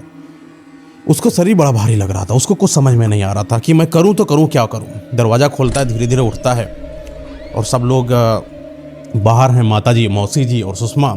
सुषमा बड़ी खुश और शर्मीली आवाज़ में आर्यन से पूछती हैं। आर्यन भी बोलता है ठीक है। उसकी जो आंखें थी वो भारी थी, जैसे बहुत थका हुआ सा। माँ जी देखती हैं कि एकदम थका हारा सा मेरा लड़का इतना परेशान सा है। बोले कि भैया बड़ा परेशान दिख रहे हो, कोई बात हो गई क्या? सब ठीक है ना? जी सब बढ़िया। विभा भी आती है। विभा बेटा कैसा लग रहा है, कैसा है, आपको कैसे लगा रन, सब कुछ पूछती है विभा से। विभा भी बड़े खुशी तरीके से अच्छे से बातचीत करती। जो लड़की सिर्फ हाँ में जवाब देती थी, अब वो अच्छे से जवाब दे रही थी। सुषमा पूछती है कि फ्रेंडली वे में, तुम्हें रात कैसी रही तुम्हारी? बहुत मस्त थी। ऐसी रात तो मैंने जीवन में कभी रात नहीं देखी, और मैं ऐसी रात के लिए मैं तलाश कर रही थी कि ऐसी रात कभी हो, और ये रात सच में मेरे लिए एक अलग रात थी। सुषमा को बड़ा अजीब लग रहा था उसकी बातों से। फिर भी सुषमा ने सोचा कि हो सकता हो पति पत्नी के बीच का रिश्ता हो, अपने भी बीच में रहे हैं संबंध, क्या पूछा जाए, क्या खरीदा जाए। ठीक है, बढ़िया, बहुत अच्छी बात है। सुषमा को चाय वो पिलाती है, सब लोग आराम से खाना पीना खाते हैं, बढ़िया। अब इनको नहीं पता था कि ये जो इनके घर के अंदर आ चुकी है, ये सिर्फ एक लड़की नहीं है बल्कि कुछ और है। सुषमा और उनकी माँ इस चीज़ का आभास करते और देखा करते थे। कभी कभी उसको लगता कि विभा बड़ी अजीब सी बातें कर रही, कभी कभी बड़ा चिल्लाने लगती। पता नहीं क्यों आर्यन के अंदर धीरे धीरे बदलाव आने लगे। एक हफ्ता भी नहीं बीता था, आर्यन बड़ा कमजोर सा हो गया था। उसका शरीर पर अपने कंट्रोल खत्म होता हुआ दिखाई पड़ने लगा।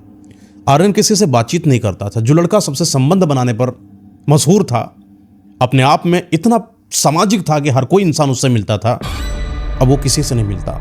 अब वो किसी से बातचीत नहीं करता, ना कि अपनी बहन से बात करता, ना ही अपनी माँ से बात करता। सिर्फ बात करता तो अपनी पत्नी विभा से बात करता, और बातें भी ऐसी सिर्फ बातें भी बातें नहीं, वो बातें हो रही थी पता नहीं क्या। धीरे धीरे उसने अपने कारोबार को भी बंद कर दिया, जाना ना वहाँ पर जाता। वहाँ से भी कई सारे कस्टमर्स घर आ जाते, खटखटाते, भैया हमारे काम है कर दो चल के, वो बाहर ही नहीं जाता। धीरे धीरे महीना गुजर गया। सुषमा भी अपने घर नहीं गई, उसकी मौसी निकल गई थी। सुषमा उनकी माँ जिनके घर पर रहती। कारोबार पर ना जाता हुआ लड़का, सिर्फ लड़ाई करता हुआ लड़का, सिर्फ विवाह के पास चिपका हुआ लड़का। जब माँ को उसकी बहन को दिखता तो बड़ा अजीब लगता। सुषमा बोलती अपनी माँ से कि पता नहीं क्या घड़ी थी जो मैंने शादी करा दी। अब देखो ना, जिस समय सोचा था कि परिवार बड़ा अच्छा होगा, पूरा बर्बाद जैसा दिखाई पड़ रहा है। ना वो ढंग से बात करती, ये तो उसी के चिपका रहता है। पता नहीं क्यों सुषमा को लग रहा था कि ये सही नहीं है, क्योंकि आर्यन वैसा नहीं था। आर्यन हमेशा अपनी बहन को बहुत इज्जत देता था, लेकिन अब वो बिल्कुल इज्जत नहीं देता। अजीब तरीके से, गंदे तरीके से बात करता। कभी कभी सुषमा बोलती कि भैया चले जाओ दुकान पर काम कर लो जाके, तो जाता ही नहीं, तुम चली जाओ, यहाँ बैठी हो, जाओ ना अपने घर, यहाँ क्या कर रही हो। अजीब तरीके से बात करता हूँ। सुषमा कई बार रोती तो मैं उसको संभाल देती, लेकिन सुषमा को अंदर से पता था कि लड़की सही नहीं है। इसके हाव भाव, चाल ढाल, बात करने का रवैया बड़ा अजीब है। उसको लगा जैसे कि ये वश में कर रही हो आर्यन को। उसने माँ से जिक्र करा, माँ जी आपको नहीं लगता है कि ये कुछ जादू टोना टोटका करती हो जैसे? इसकी बातें भी बड़ी अजीब सी हैं, बत्ती ठिहा के बातें करती है, ऐसा लगता कि ये तो मार ही देगी मुझको, ख़त्म कर देगी। इसकी बातों में वो बात नहीं जो इंसानों जैसी होती है। इनको पता था लेकिन वो खुलकर बोल नहीं पा रहे थे एक दूसरे के सामने। माँ को भी पता था लेकिन वो कैसे कह दें कि उनकी पत्नी जो है जादू टोना करती है। धीरे धीरे और दिन गुजरते गए, पूरा परिवार एकदम से ठप होने लगा। अब तो ऐसी हालत हो चुकी थी कि आर्यन बीमार पड़ने लगा और अपने कमरे में पड़ा रहता। एक दिन सुषमा ने सोचा कि एक काम करते हैं, कब तक ऐसा चलेगा, आज की रात मैं देखना चाहूँगी कि आखिर इनके कमरे में होता क्या है। सुषमा को अंदर से लग रहा था कि यार ये चीज़ करना नहीं चाहिए, वैसे कोई पति पत्नी है उनके कमरे में क्या जाके। फिर भी सुषमा को अंदर से भरोसा नहीं हुआ। रात का वही 11 से 12 बजा था। उसने जो दरवाज़ा लगा था उसको धक्का दिया हल्का सा, तो दरवाज़ा खुला नहीं। उसको मन था कि वो देखे कि आखिर ये पति पत्नी अंदर हैं कैसे। अजीब सी हल्की हल्की सी सिसकारियाँ आ रही थी कमरे के अंदर से, बड़ी अजीब सी सिसकारियाँ। वो सिसकारियाँ लड़की की नहीं बल्कि आर्यन की आ रही थी। उसको समझ में नहीं आया कि आखिर ऐसा कैसे हो रहा है। तो वो आंगन की तरफ अपने आती है, क्योंकि आंगन के थोड़ा सा दूर पर एक जगह है जहाँ से खिड़की लगी है, वो कमरे की तरफ जाती है। कमरे से जिनको सटी हुई खिड़की थी, अगर हल्का उसको खोला जाए तो कमरे के अंदर देखा जा सकता है। सुषमा सोची वहाँ से जाकर देखते हैं। सुषमा गई, हल्का सा खिड़की पर जैसे ही खोलने की कोशिश करी, पता नहीं क्या किस्मत लिखवा के लेकर आई थी। खिड़की अंदर से भी खुली थी और हल्का सा टैप लगते ही वो खिड़की खुल गई थोड़ी सी। जैसे ही खिड़की खुली तो वो देखकर दंग रह गई कि पूरा कमरा अंधेरे से घुप है। पूरा अंधेरा, काला काला, पूरा कमरा बहुत काला काला, कुछ नहीं जल रहा उसके अंदर। हल्का सा कुछ जैसे बल्ब सा है वो जल रहा हो जैसे, लेकिन उसकी इतनी हल्की रोशनी है कि उसमें कुछ साफ दिखाई नहीं पड़ रहा है। हल्की सी रोशनी में उसने बड़ी ध्यान से झाँक कर देखा तो देखा कि उसका जो भाई था आर्यन, वो नग्न अवस्था में पड़ा है। छी छी छी छी छी, ये मैंने क्या देख लिया, छी छी छी, मैंने अपने भाई को ऐसे कैसे देख लिया। अपने आप पर कोस रही है वो कि मैंने कैसे किसी के पति पत्नी के कमरे के अंदर झाँक कर देख लिया। अपने को समझा रही, सुषमा क्या इतनी भी तुम्हें समझ नहीं है, अपने ही भाई के कमरे में जाकर झाँक कर देख रही हो। अपने आप को थोड़ा सा कोसती है वो। हटने ही वाली होती है कि तब तक उसकी नज़र उसके पैरों की तरफ पड़ती है आर्यन के। पहले तो देखती कि विवाह कहीं दिखाई नहीं पड़ रही है, लेकिन जैसे ही पैरों की तरफ देखती है तो देखती क्या है कि वहाँ पर विभा बैठी है। पहले तो उसको लगा कि शायद जो भाभी है उसकी, जो विभा है, वो उसके पैरों को दबा रही है, लेकिन बड़ी ध्यान से देखा तो विभा एकदम नग्न अवस्था में, बाल बिल्कुल खोले हुए, उसके पैरों के पास बैठी हुई आर्यन के तलवों को चाट रही थी। लंबी सी जबान, एकदम वो साधारण जबान नहीं लग रही थी, बहुत लंबी सी जबान, और शरीर भी बहुत अजीब सा लग रहा था देखने में।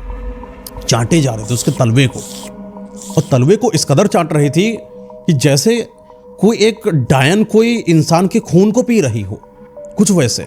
अब सुषमा का ठहराव हुआ उस खिड़की के पास। उसने गौर से देखने की कोशिश करी, और जब बहुत ज़्यादा गौर से देखने की कोशिश करी तो उसने महसूस करा कि विभा वो विभा जैसी नहीं लग रही, बहुत अजीब सी लग रही है। और जैसे ही उसकी नज़र विभा की तरफ और ज़्यादा ताकतवर हुई, वैसे ही विभा ने अपने चेहरे को ऐसे घुमाया, और जैसे ही घुमाया उसकी वो सफ़ेद सफ़ेद सी आँखें, वो पूरा जला सा चेहरा, बिखरे हुए से बाल एकदम से दिखाई पड़े। एकदम से चिल्लाने की कोशिश करती वो सुषमा, उसकी घिघी बन गई यहाँ से, और वो बोल ही नहीं पाई। उसने वो मंजर देखा कि उसके भाई के पास एक भूत प्रेत आत्माओं से लदी कुछ चुड़ैल जैसी उसके भाई को चूस चूस कर उसके बदन का खून चूस रही है, और जैसे ही उसको देखती है बड़ी गंदी तरीके से हंसना चालू कर देती है विभा। विभा क्या करती क्या नहीं करती पता नहीं चला, लेकिन सुबह होती है तो सुबह उनकी माँ को सुषमा दिखाई नहीं पड़ रही। सुषमा कहाँ है, घर में ढूंढ रही, सुषमा सुषमा सुषमा, बहन है ही नहीं। कमरे को ठपठपाया तो कमरा भी नहीं खुला। अब घर में सिर्फ अपनी माँ, वो अकेले, पूरे घर में जा जाकर देख रही, कहीं पर सुषमा ही नहीं। तो आसपास से पूछा, भैया सुषमा कहाँ, सुषमा कहाँ? तो किसी ने कहा कि यहाँ नहीं, रात में कहाँ सुबह सुबह आ जाएंगी। कहीं सुषमा नहीं मिली। पूरा दिन गुजर गया, सुषमा कहीं दिखाई नहीं पड़ी। पूरी रात गुजर गई, धीरे धीरे 3-4-5 दिन हो गए। थोड़ा हुआ पड़ गया पूरे गांव में, सुषमा गायब, सुषमा गायब। आसपास के जो पुलिस थाना था वहां पर दरख्वास्त करा जाता है, गुमशुदगी की तलाश की बात करी जाती है, लेकिन लड़की कहीं नहीं मिली। अब धीरे धीरे 15 दिन गुजर गए, लेकिन सुषमा कहीं पर भी नजर नहीं आई, ना ही कहीं से कुछ अता पता चल पा रहा था कि सुषमा आखिर गई तो गई कहाँ गई। एक रात की बात है, माँ जी अपने कमरे में लेटी हुई बड़ी रुआसी सी थी। उनको कुछ समझ में नहीं आ रहा था कि हुआ क्या, क्या नहीं हुआ। आर्यन भी अच्छी तरीके से बात नहीं करता। कई बार आर्यन से बोलती माँ की, भैया देख लो जरा, देखो कहाँ सुषमा है, थोड़ा हुआ डलवा दो थोड़ा अच्छे से। तो आर्यन कहता चली गई तो अच्छी बात है ना, बहुत चक चक चक चक करती थी, चली गई बढ़िया है, बढ़िया है, चली गई। इस तरीके की बातें जब माँ अपनी बेटी के लिए सुनती, वो भी अपने बेटे से, तो उनको बड़ा अजीब लगने लगा। बड़ी रो रही थी एक रात अपने कमरे में माँ जी, और जब रो ही रहे थे तो उनकी एक अजीब सी एक आवाज़ आई। वो आवाज़ सुषमा की लग रही थी, जैसे वो किसी बड़ी दर्द और कराहट में हो, बहुत बहुत जैसे उसको कोई प्रताड़ित कर रहा हो, जैसे उसका मुंह प्रॉपर रूप से खुला ना हो।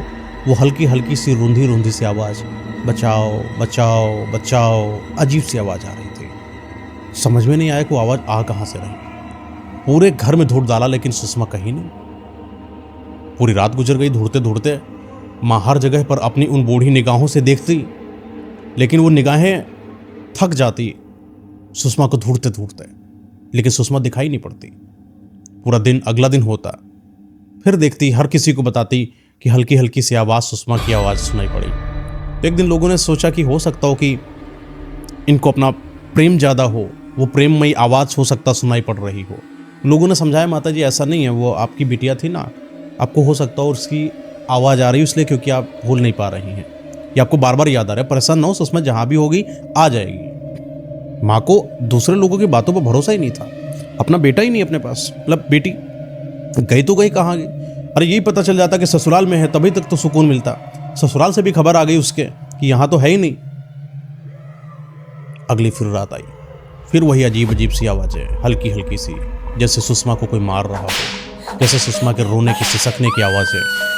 वो माँ जब महसूस करती, फिर वो पूरी रात अपने घर को टटोलती, लेकिन कहीं पर सुषमा नहीं मिलती। एक रात बड़ी अजीब हो गई उस वक्त, जब माँ एक कमरे में लेटी हुई और सुषमा को याद ही कर रही थी कि अचानक बहुत तेजी से एक आवाज़ आई, और वो आवाज़ किसी के खटखटाने की थी, जैसे उनके कमरे को कोई खटखटा रहा हो। और जैसे ही वो कमरे को खोलने, दरवाजे को खोलने के पास जाती हैं, तो देखती आसपास कोई नहीं। आर्यन, भैया आए थे क्या, कहाँ हो?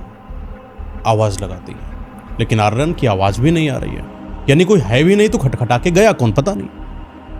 माँ को ही नहीं समझ में आ रहा था कि आखिर मेरे घर में चल क्या रहा है। माँ को इतना जरूर पता चल गया था कि मेरे घर में कुछ तो गलत है। सुबह उठती है, बड़ी तेजी से विभा की तरफ देखकर बोलती है, जब से तू आई है ना, तेरे ही आने की वजह से सब बर्बाद हो रहा है। मेरा बेटा खा गई, मेरी बिटिया खा गई, तू भी चली जा। इतनी तेज से चिल्लाई ना कि तब तक आर्यन, जो कि अभी अच्छे तरीके से तैयार भी नहीं था शारीरिक रूप से, वो बीमार था, उठकर धीरे धीरे चलकर आता है माँ की तरफ आकर, और माँ को चिल्लाना चालू करता है, मेरी वाले के बारे में ना बोल देना कभी, उसको मत कहना कुछ, ए बुढ़िया जा अपने घर। कमरे में बड़ी गंदी तरीके से। एक माँ जिसने अपने बेटे को पाला हो, और जब वो बर्बाद हो गया हो अपने शारीरिक रूप से और उठ चल ना पाता हो, तब भी जब इतना बड़ा है उसकी पत्नी, उसके बावजूद उसकी माँ उसकी सेवा कर रही हो, और जब अपने बेटे की ऐसी तीक्ष्ण आवाज़ें और कड़वी कड़वी सी बातें सुनी, माँ रोती रोती अपने कमरे में चली गई। ये बातें ऐसी हैं कि माँ कभी परिवार, मोहल्ला, रिश्तेदार में तक न बताएं, वो सिर्फ अंदर ही घूट घूट कर पी रहे थे। एक रात फिर बड़ी अजीब सी हुई। वो रात इतनी भयावह जो सोचने पर मजबूर कर देती है। वो खट खट खट खट खट खट खट खट खट खट कोई जैसे बड़ी देर से कर रहा हो। पहले तो माँ को लगा कि हो सकता हो कि कोई हवा से हो जो दरवाजे को हिला रहा हो, क्योंकि कई बार रात में वो उठी हैं, दरवाजा खोली तो कुछ नहीं मिला। इस बार भी वो उठी नहीं, लेकिन वो बार बार खटखटाने की आवाज़ ने इस बार उनको प्रोत्साहित किया कि हो सकता हो शायद कुछ हो, शायद आर्यन आवाज़ दे रहा हो, शायद पता नहीं क्या सुषमा तो नहीं आ गई। कोई है, कौन है? अंदर से आवाज़ देती, कौन है भैया तुम? सुषमा आवाज़ देती है, लेकिन आवाज़ बाहर से कोई नहीं दे रहा है। गई धीरे से कुंडी खोला, दरवाज़ा तो सामने कोई नहीं। माँ को समझ में आ गया कोई दिक्कत है। पूरे कमरे में टटोल ही रहे थे कि एक पीछे पीछे पीछे इनके कमरा बना हुआ था, बहुत पीछे। वहाँ से सुषमा की जैसे हल्की हल्के से रोने की आवाज़ आई। वो आवाज़ पीछे वाले कमरे तक खींच रही थी माँ जी को। वो धीरे धीरे धीरे धीरे उस कमरे की तरफ बढ़ती गई। वो कमरा ऐसा था जो बहुत समय से खोला नहीं गया था। वो उस रात ही केवल खुला करती थी जब उनको आवाज़ आती थी सुषमा की, और ढूंढने के लिए जब जाती उस कमरे को खोलती तो उनको सुषमा वहाँ भी नहीं मिलती। लेकिन वो जैसे जैसे कमरे की तरफ बढ़ रही थी वैसे वैसे सुषमा के रोने की सिसकारियाँ बढ़ती आ रही थी। और वो कमरे के और नज़दीक गई तो देखा वहाँ पर कमरे में पहले एक तरीके का पिटारा सा लकड़ी का होता था जहाँ सब गेहूँ वगैरह रखते थे, उसी में भर देते थे। उसके अंदर से आवाज़ आ रही थी। वो आवाज़ क्या थी पता नहीं। और जैसे ही उन्होंने उसको हल्का सा नीचे की तरफ किया तो नीचे हुआ नहीं। हालांकि वो बड़ा हल्का था मटका, उस मटके में गेहूं वगैरह रखा करती थी, लेकिन जब उसके अंदर कुछ था नहीं तो उसको हल्का होना चाहिए था, तो बड़ा भारी था। ऐसे हिलाया, बूढ़ी माता जी जितनी ताकत उतना हिला सकती है, हिलाया तो हिला नहीं। तो बगल में एक डंडा रखा हुआ था, उस डंडे को उठाया और मटके पे मारा और फूट गया। और जैसे वो फूटा तो देखा क्या कि सुषमा जो है अधमरी हालात में वहां पर पड़ी है। हालात ऐसे कि शरीर से दुर्गंध आ रही हो एकदम से। वो अधमरी थी कि मर चुकी थी पता नहीं, क्योंकि उनको तो सिर्फ आवाज आ रही थी अंदर से। हाथ लगाया तो हाथ में लिपलिपा सा कुछ लगा। 15-20 दिन की वो लाश उसके अंदर पड़ी थी सुषमा की। किसने डाला किसी को नहीं पता, समझ में नहीं आया। सुषमा की पूरी बॉडी एकदम से पिघल से चुकी हो, लेकिन वो आवाज कहां से आ रही थी ये बात का किसी को कुछ समझ में नहीं आ रहा माता जी को कि है क्या ये। सुबह धीरे धीरे हुई, लोगों की तरफ रोती रोती रोती गई। आर्यन भी आया, उसने भी देखा, पूरे मोहल्ले में देखा, पूरे गांव ने देखा, उस मटके के अंदर वो लाश सड़ी पड़ी हुई थी। पूरा घर आज परेशान था। पूरे घर में आज बहुत व्याकुलता थी, बहुत बेकार, बहुत अजीब सा दुखद माहौल था। उस लाश को निकाला जाता है, पूछा जाता है कि आखिर ये आई कहाँ से नहीं आई, कुछ समझ में नहीं आए। माँ जी तो कर नहीं सकती, आर्यन के हालात खराब है, फिर आखिर विवाह क्यों करेगी ऐसा, कौन आया, किसने करा, ये सब एक गुत्थी थी। इनकी लाश को ठिकाने लगाया जाता है और ये बात पुलिस प्रशासन तक कहीं नहीं बताई जाती है। पूरे गांव वाले ने यही हिदायत दी कि चुपचाप इसको दफना दो, जलाने की जैसी बची नहीं है। अब माँ जी अब ये समझ लीजिए कि आपकी सुषमा इस दुनिया में है नहीं। अब अपने आप को कठोर बनाइए, अब बिटिया ख़त्म हो गई है, आप इसकी तह तक जाएंगी बर्बाद हो जाएंगी, रहने दो। सब ने यही सलाह दी। तो माँ जी ने भी सोचा ठीक है 1-2 दिन तो रिश्तेदार रहे। 2-3 दिन के बाद सब धीरे धीरे कर फिर खाली हो गया। सुषमा है नहीं, उसकी याद में माता जी बड़ा परेशान अपने कमरे में अकेली रहती। उधर आर्यन तो भाव ही नहीं देता था, वो तो गालियों से बात करता था सीधा। आर्यन अपनी विवाह के साथ अपने कमरे में बैठा रहता था। वो रात फिर से बड़ी अजीब सी हो गई जब उस रात उसके बेटे आर्यन की रोने की आवाज़ आई। ये आवाज़ ऐसी जैसे आर्यन को कोई बहुत मार रहा हो, जैसे आर्यन बार बार भीख मांग रहा हो किसी से, मुझे छोड़ दो, मुझे छोड़ दो, मुझे छोड़ दो। वो दौड़ती दौड़ती जितनी उनके अंदर ताब थी उस कमरे से निकलती हैं और आर्यन के कमरे के पास जैसे नज़दीक गई उनको वो आवाज़ तेज होती हुई दिखाई पड़ी। और वो आवाज़ तेज है, वो चीखें, वो बेटे की चीखें, वो इतना जो गालियाँ देता था वो भले सब दरकिनार कर दिया एक माँ के प्यार ने, और सिर्फ अपने बेटे को बचाने की चाहत उसके अंदर पैदा। वो दरवाजे को ठपठपाती, बेटा बेटा भैया आर्यन का हुआ, अंदर से खूब खटखटाए, लेकिन अंदर से आवाज़ ही नहीं, मतलब दरवाजे नहीं खुल रहा, जैसे किसी ने बंद कर रखा हो अंदर से दरवाजे को। वो दरवाज़ा इतना भी मजबूत नहीं था कि वो बहुत तेज धक्का देने पर खुल न जाए, लेकिन पता नहीं क्यों वो जैसे पत्थर सा बन गया हो, वो खुल ही नहीं रहा था। धीरे धीरे रात होती गई, वो चिल्लाता रहा अंदर से, आर्यन बचाओ बचाओ। इधर माँ तड़पती रही अपने बेटे को बचाने के लिए, लेकिन वो पूरी रात इस मंजर को बनाए रखी। वो माहौल, वो बहुत ही डरावना माहौल। कभी कभी किसी और महिलाओं के रोने की आवाज़ें आती, कभी सियार की रोने की आवाज़ें आती, कभी उल्लू के रोने की आवाज़ें आती। इतना भयावह उस घर का दृश्य था। अगर सच में कोई इंसान होता वहाँ पर तो उसके साथ क्या मंजर होता वो वही जानता। लेकिन माँ सिर्फ अपने बेटे को बचाने के प्यार में वहाँ बैठी रही। धीरे धीरे सुबह होती है और सुबह वही 5 बजे के आसपास की बात है, जब पूरा उजाला भी नहीं हुआ और पूरी रात भी नहीं है। हल्का सा उन्होंने टैप किया दरवाजे को तो दरवाज़ा खुल गया, जो अभी तक नहीं खुल रहा था। और जैसे ही दरवाज़ा खुला वो दौड़ती दौड़ती देखती क्या है कि वो जो बिस्तर पर उनका बेटा आर्यन लेटा है उसके जैसे मांस ही खत्म हो गया हो शरीर का, जैसे उसके खून की जो नसें थी उससे कोई खून निकाल ले गया हो। पूरा शरीर एकदम ढांचे में बदल गया था। वो जो पूरा चेहरा था उस पर वो हल्की हल्की सी जो खाल थी जैसे किसी हड्डी को कवर कर रही थी पन्नी के द्वारा, ऐसा लग रहा था। वो पूरा जो मुंह था जिसमें भी मांस था, लोथड़ा था, जिसके अंदर खून बहता था, जिसके अंदर वो बेटा था, वो पूरा जो चेहरा था वो सिमट कर सिर बन गया हो, जैसे कंकाल बन गया हो, जैसे उनके हाथ एकदम हड्डियों से दिखाई पड़ रहे हो। उसका पूरे शरीर का ये जो फेफड़ा है, पूरे बदन पर कोई कपड़ा नहीं, ये फेफड़ा अलग से जैसे निकलता हुआ दिखाई पड़ रहा हो। कोई मांसपेशियां नहीं, कुछ नहीं, ऐसा लग रहा है जैसे यहाँ सिर्फ हड्डी लटकी है, जैसा आपने कभी डायग्राम में देखा हो, वैसा पूरा समंजर शरीर। और अपने बेटे को अपनी आंखों के सामने देख रही। उसके बेटे के अंदर जान थी, आंखें खुली थी, वो आंखें रो रही थी। पूरा शरीर काम नहीं कर रहा, पूरा शरीर कंकाल है, सिर्फ खाल से ढका हुआ वो हड्डी का ढांचा था। लेकिन उसकी वो आंखें अपनी माँ को देखकर से ये बताना चाह रही हूँ कि माँ मुझे बचा लो, मर जाऊंगा, बचा लो। माँ उसकी आंखों को देखकर अपनी ममता को संभाल नहीं पाई और दौड़ती दौड़ती बेटा कहा हुआ भैया भैया रोने लगी बहुत ज़्यादा। और इतना रोती रही कि अपनी आंखों के सामने अपने बेटे की उन खुली आंखों को बंद होता उन्होंने देखा, यानी मरते हुए देखा। बचा नहीं पाई अपने बेटे को। कैसे बचाती? बूढ़ी माँ, फिर ममता से भरी, दौड़कर बाहर भी नहीं जा सकती कि किसी को बता दें। सिर्फ इतना दिमाग था कि मेरा बेटा मर रहा है मेरे सामने। उनकी नज़र बगल में गई, विभा सर झुकाए दीवार की तरफ बैठी थी।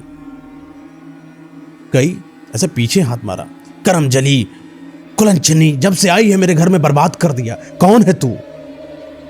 उनको समझ में आ गया कुछ तो गड़बड़ हो गई कि अभी तो देखा था, कल ही तो देखा था अपना बेटा सही सलामत देखा था, और आज कंकाल हो गया। और उनकी बहू इस कदर दीवार के किनारे बैठी है, बालों को आगे करी हुई, एकदम से नीचे सर झुकाई हुई, जैसे उसको कुछ होश ही ना हो कि उसके पति के साथ क्या हुआ हो। माता जी बड़े गुस्से में उसके ऊपर ऐसे हिलाती है, उठ ही नहीं।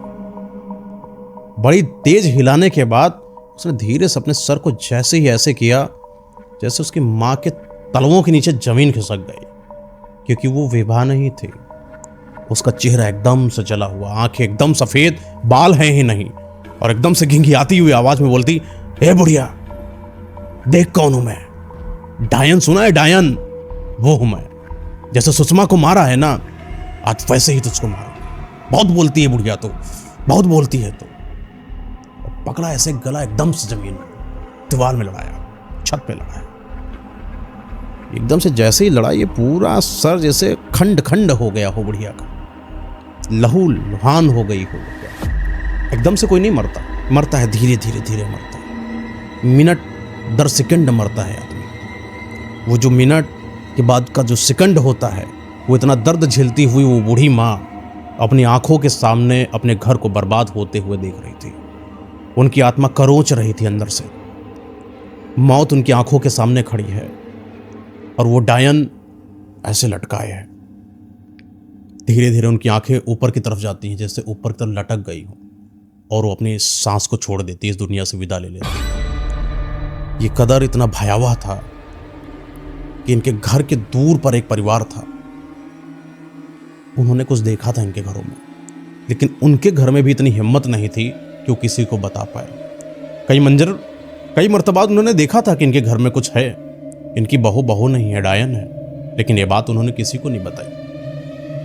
कहते हैं कि वो परिवार जो पूरा है ना, वो अंदर से दुर्गंध में बदल गया था। अगले 4-5 दिन तक दरवाज़ा नहीं खुला था, तो जो मोहल्ले वाले थे बड़ी व्याकुलता हुई कि आखिर ये लोग हैं कहाँ।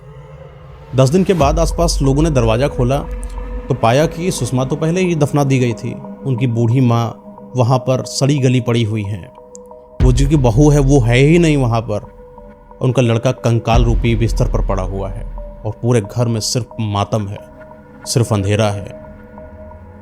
सिर्फ ऐसा है कि जैसे किसी का घर उजड़ गया हो, सब बर्बाद हो गया हो। ये मंजर पूरे मोहल्ले, पूरे गांव, आसपास के गांव वालों ने अपनी आंखों से सालों सालों में कभी नहीं देखा था। उन लोगों को दफनाया जाता है, दरवाजा बंद करा जाता है और ऐसा माना जाता है कि ये घर कुछ तो अजीब था। कहते हैं कि जब अमावस्या आती है तो उनके घर के अंदर से किसी के होने की आवाज़ आती है, जैसे कोई हो। तो ये इनको मोहल्ले का जो आदमी था, बहुत सालों सालों तक उसने नहीं बोला, लेकिन एक बार उसने बताया मोहल्ले में कि ऐसा ऐसा मंजर था। तब लोगों को पता चला इनके घर की कहानी। उसके बाद लोगों ने मुझे बताई और मैं आपको बता रहा हूँ।